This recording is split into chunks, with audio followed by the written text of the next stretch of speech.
যে শহরে অভিরাম দেবদেবীর পথ আঁকেন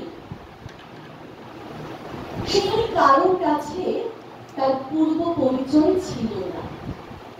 সবাই জানে সে বিদেশি, পথ আঁকা তার চিরদিনের ব্যবসা। সে মনে ভাবে ধনী ছিলেন, ধন দিয়েছে, হচ্ছে ভালো। সারাদিন দেবতার রূপ ভাবি, দেবতার প্রসাদে খাই, আর ঘরে ঘরে দেবতার রূপ প্রতিষ্ঠা করি।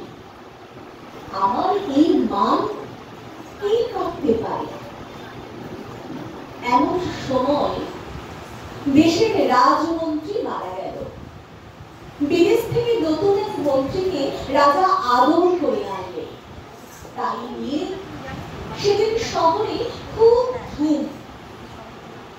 কেবল অভিরামের তৈরি সেদিন চলল না। নতুন রাজমন্ত্রী, এই তো সেই পড়িয়ে পাওয়া ছেলে যাকে অভিরামের বাপ মানুষ করে নিজের ছেলের থেকেও বেশি বিশ্বাস করেছিল।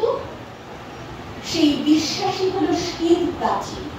তাই দিয়ে বুড়োর সর্বস্ব সে হরণ করলে সেই দেশের রাজমন্ত্রী হয়ে।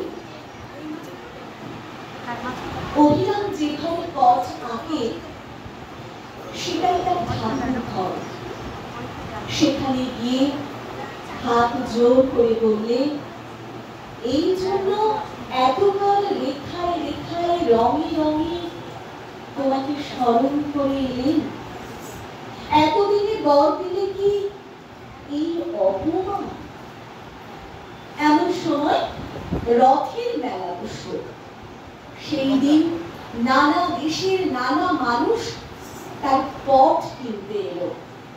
সেই ভিড়ের মধ্যে এলো একটি ছোট ছেলে, তার আগে পিছিয়ে লোক লস্কর। সে একটি পথ বেছে নিয়ে বললে, আমি কিনবো। অভিরাম তার নকলকে জিজ্ঞাসা করলে, ছেলেটি কে? সে বললে, আমাদের রাজমন্ত্রীর একমাত্র ছেলে। অভিরাম পথের উপর কাপড় বিছিয়ে দিয়ে বললে, বেচবো না। তাই শুনে ছেলের জেদ আরো বেড়ে গেল। বাড়িতে এসে সে খায় না, মুখ ভার করে থাকে। অভিরামকে মন্ত্রী থলি ভরা মোহর পাঠালে। মোহর ভরা থলি মন্ত্রীর কাছে ফিরে এলো। মন্ত্রী মনে মনে বললে, এত বড় স্পর্ধা! এরপর অভিরামের উপর যতই উৎপাত হতে লাগলো, সে মনে মনে বললে, এ আমারই জিদ। প্রতিদিন প্রথম সকালে অভিরাম তার ইষ্ট দেবতার একখানা করে ছবি আঁকে। এই তার পূজা, আর কোনো পূজা সে জানে না। একদিন দেখলে ছবিটা মনের মতো হয় না, কি যেন বদল হয়ে গেছে। কিছুতেই তার ভালো লাগে না, তাকে যেন মনে মনে মারে।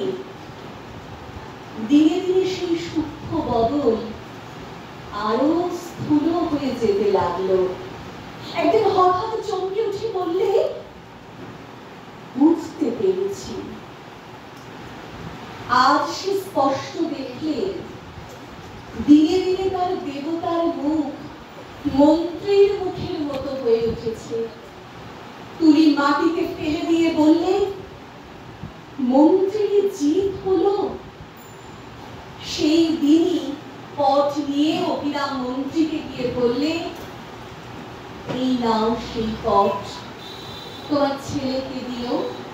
মন্ত্রী বললে, কত দাম? অভিরাম বললে, আমার দেবতার ধ্যান তুমি কেড়ে নিয়েছিলে। এই পথ দিয়ে আমি সেই ধ্যান ফিরে দেব।